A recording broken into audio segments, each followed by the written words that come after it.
Hello dear, आपका JR YouTube channel पर स्वागत है। हमने जो कक्षा 10 के ग्रामर की सेक्शन सी पार्ट की जो सीरीज स्टार्ट की थी उसका नेक्स्ट मॉडल पेपर देखिए। भी 6 नंबर क्वेश्चन इसी प्रकार आपका आने वाला है, यही पैटर्न रहेगा। Fill in the blanks with appropriate forms of the verb given in the brackets. ये आपके कंपटीशन के एग्जाम के लिए भी बहुत ही महत्वपूर्ण होंगे। The postman delivered the post by 11 AM every day. अब यहाँ पर एक एडवर्ब दी हुई है एवरी डे। एवरी प्लस में टाइम आने पर आपको पता है कि प्रेजेंट सिंपल टेंस का प्रयोग होता है और प्रेजेंट सिंपल में वर्ब की फर्स्ट फॉर्म एस या ईएस आता है। पोस्ट में एक वचन है तो यहाँ पर क्या आएगा, भी डिलीवर आएगा, आगे एस लग जाएगा, डिलीवर्स क्या आएगा, भी डिलीवर्स।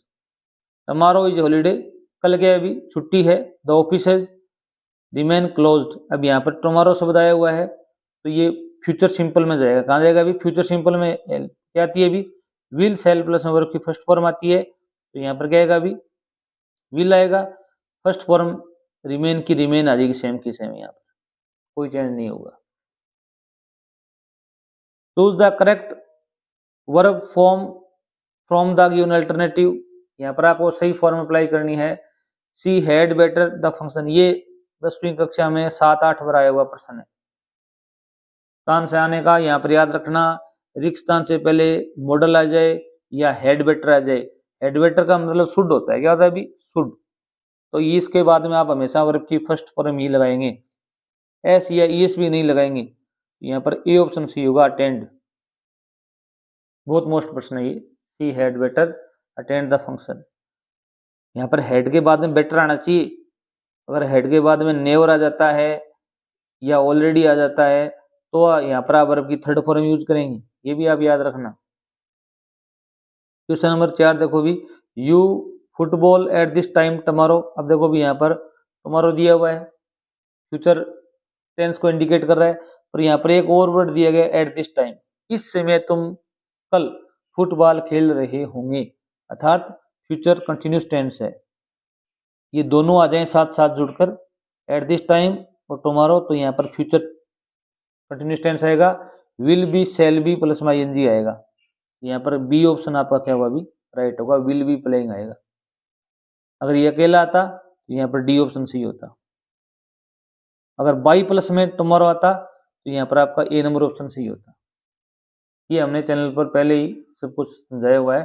अगर आपने हमारे 10 से संबंधित वीडियो नहीं देखे तो जरूर देखें। क्वेश्चन नंबर 7 देखिए, भी rewrite the following sentences changing them into indirect speech. ये रिपोर्टेड स्पीच का सेंटेंस है। He said to the teacher, उसने अध्यापक से कहा, did you find time to check my answers. अब देखो भी प्रश्नवाचक चिन्ह आया हुआ है तो ये इंटेरोगेटिव सेंटेंस है, ये आपको भी पता है। तो ही का क्या आएगा, भी ही आएगा। सेड टू चेंज होगा आस्क्ड में। द टीचर क्या आएगा, भी द टीचर आ जाएगा, ठीक है। अब दोनों वाक्यों को कनेक्ट करने के लिए इफ का प्रयोग करेंगे, सब प्रयोग करेंगे भी इफ का। अब करता यू है, यू चेंज होगा टीचर के अनुसार, टीचर एक वचन है तो क्या आएगा, भी ही आएगा। ही डिड बदल जाएगा हेड में, किसमें बदलता है, भी रिपोर्टेड स्पीच में हेड में। और फाइंड की थर्ड फॉर्म क्या होगी, भी found. He had found time to check my, change होगा ही के अनुसार। यहाँ पर सेकंड फॉर्म है तो ही की सेकंड फॉर्म क्या आएगी, भी हिज। आंसर क्या आएगा, भी आंसर्स आ जाएगा। नेक्स्ट देखो, भी my father said always respect your elders. मेरे पिताजी ने कहा हमेशा बड़ों का सम्मान करो। ये क्या है, भी इंपेरेटिव सेंटेंस है। यहाँ की एडवाइस दी गई है, क्या दी गई है, एडवाइज माई फादर, एडवाइज्ड। किसको एडवाइस दी है, भी मुझे दी है तो क्या यहाँ पर मी आप लिखोगे, माई फादर एडवाइज मी। दोनों वाक्यों को कनेक्ट करने के लिए किसका प्रयोग करेंगे, भी टू का प्रयोग करेंगे। टू के बाद में क्या आना चाहिए, वर्ब आनी चाहिए। ये ऑलवेज बच गया तो ऑलवेज को पहले ले लेंगे हम, याद रखना। अगर यहाँ पर नोट हो या ऑलवेज हो या नेवर हो, यहाँ पर कई बार नेवर भी आ जाता है, याद रखना। तो आप यहाँ पर टू बाद में लगाएंगे इनके, ये नेवर और ऑलवेज हमेशा पहले आ जाएंगे। क्योंकि टू के बाद में इन्फिनेटिव के रूप में वर्ब आनी चाहिए, तुरंत बात यहाँ पर रिस्पेक्ट आएगा। यूवर चेंज होगा मी के अनुसार, तो क्या आएगा अभी माई आएगा, क्योंकि ये सेकंड फॉर्म है तो मी की सेकंड फॉर्म माई होती है। एल्डर्स का क्या आएगा अभी एल्डर्स आ जाएगा। अगर वीडियो अच्छा लग रहा हो, समझ में आ रहा हो, तो चैनल सब्सक्राइब करना, शेयर करना। नेक्स्ट देखो भी 8 नंबर प्रश्न है, fill in the blanks with verb in agreement with its subject. आपको सब्जेक्ट वर्ब एग्रीमेंट से संबंधित है ये। तो ईच ऑफ द बॉयज, याद रखना वाक्य में कर्ता से पहले ईच आ जाए तो आप हमेशा सिंगुलर क्रिया का प्रयोग करेंगे, तो यहाँ वो जाएगा, क्या आएगा अभी वो जाएगा। नाइदर सीता नोर सिस्टर, अगर कोई दो कर्ता नाइदर नोर आइदर और not only but also say जुड़े हुए हों, तो एक कर्ता तो ये होता है 1 नंबर, और 2 नंबर ये होता है, तो यहाँ पर क्रिया 2 नंबर के अनुसार आएगी। ये भी अपने नियम है सब्जेक्ट वर्ब एग्रीमेंट के, हमने 2 वीडियो पब्लिश किए, वो अगर आप देख लोगे तो गलती होने की संभावना बिल्कुल शून्य हो जाएगी।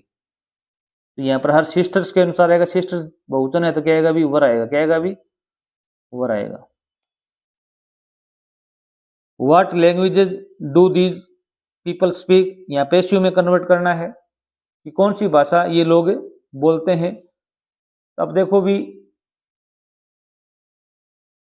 What language do these people speak, यहाँ पर कर्ता कौन है अभी दीज पीपल, क्रिया कौन सी है अभी स्पीक।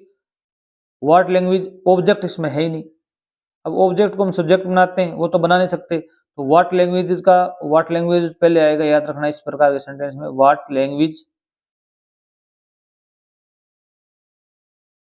ठीक है। अब डू आया हुआ है, हेल्पिंग वर्ब के रूप में हम क्या प्रयोग करेंगे, इज एमर का प्रयोग करेंगे। व्हाट लैंग्वेज इज, स्पीक की थर्ड फॉर्म क्या होती है अभी spoken by these people, these people प्रश्नवाची चिन्ह आ जाएगा। ऑब्जेक्ट को क्या बना देंगे भी हम, सब्जेक्ट को हम क्या बना देंगे भी ऑब्जेक्ट बना देंगे, ये ऑब्जेक्ट बना दिया बाई प्लस में लिख के। डूड जाता है तो यहाँ पर helping verb is am are आती है, डिड आता है तो वाजवर आती है, थर्ड फॉर्म यहाँ पर स्पीक की स्पोकन आ गई, ये व्हाट लैंग्वेज का व्हाट लैंग्वेज बच गया। डोंट हेट द पुअर, गरीबों से घृणा मत करो। इस सेंटेंस की हम 4 प्रकार से पैसिव बना सकते हैं। पहली है लेट से, सबसे अच्छी तरीका ये होता है, क्या लिखोगे भी लेट लिखो, इसमें डू नॉट हेट वर्ब है, द पुअर क्या भी ऑब्जेक्ट है, ऑब्जेक्ट को क्या बनाएंगे सब्जेक्ट बनाएंगे, लेट के बाद में द पुअर लिखेंगे, फिर क्या लगाएंगे बी लगाना पड़ता है, लेट द पुअर। अब यहाँ पर देखो डू नॉट आया हुआ, क्या है डू नॉट आया हुआ तो क्या लिखेंगे भी लेट द पुअर नोट, यहां जोड़ेंगे हम नोट बी, हेट की थर्ड फॉर्म क्या होती है भी हेटेड, प्रश्नवाचक चिन्ह तो यहाँ नहीं लगेगा। देखो भी let the poor not be hated, एक तरीका तो ये है। दूसरा तरीका क्या है भी शुड से बना सकते हो, किससे बनाओगे भी शुड से, तो क्या है भी यहाँ पर द पुअर पहले आएगा, द पुअर, फिर क्या लगाओगे भी शुड नॉट बी, मॉडल के बाद में बी हमेशा आता है, शुड नॉट बी हेटेड, यहाँ थर्ड फॉर्म आ जाएगी। दूसरा तरीका ये है ऑब्जेक्ट को क्या बनाओ भी सब्जेक्ट बनाओ, शुड बी लगाओ, यहाँ पर नोट है तो यहाँ पर नोट पहले लगाना पड़ेगा बीच में हेटेड, यहाँ पर नोट डू हट जाता है। एक तरीका और है, अगर यहाँ पर आप ऑर्डर्ड से बना सकते हो, you are ordered not to hate the poor, क्या बना सकते हो भी यू आर ऑर्डर्ड, नोट जोड़ोगे यहाँ पर फिर टू लगाओगे, no you are ordered not to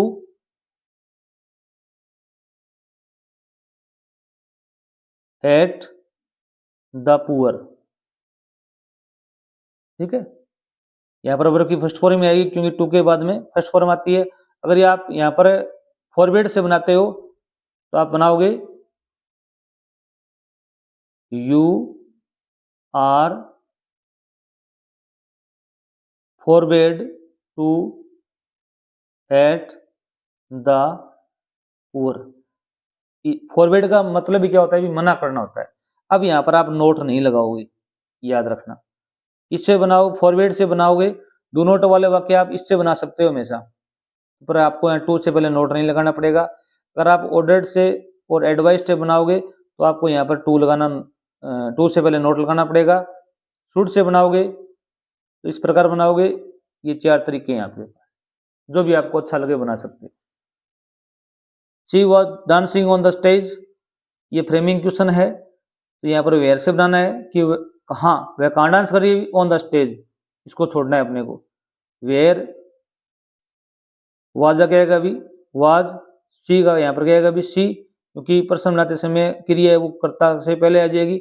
where was C dancing, वह डांस कहाँ कर रही है, प्रश्नवाची चिन्ह यहाँ लगा हुआ है। यह क्वेश्चन टैग है, आई नेवर अब्यूज अदर्स, मैं दूसरों को गालियां नहीं देता हूँ, ये नेगेटिव सेंटेंस है क्योंकि नेवर आया हुआ है। तो यहाँ पर पॉजिटिव इसका क्वेश्चन टैग आएगा, तो क्या आएगा अभी, वर्ब की फर्स्ट फॉर्म है अब्यूज, तो डू डज का प्रयोग होगा। यहाँ क्या आएगा अभी, do I, do I, do तो लिखो, आई का क्या आ जाएगा अभी, आई आ जाएगा। Thanks for watching video.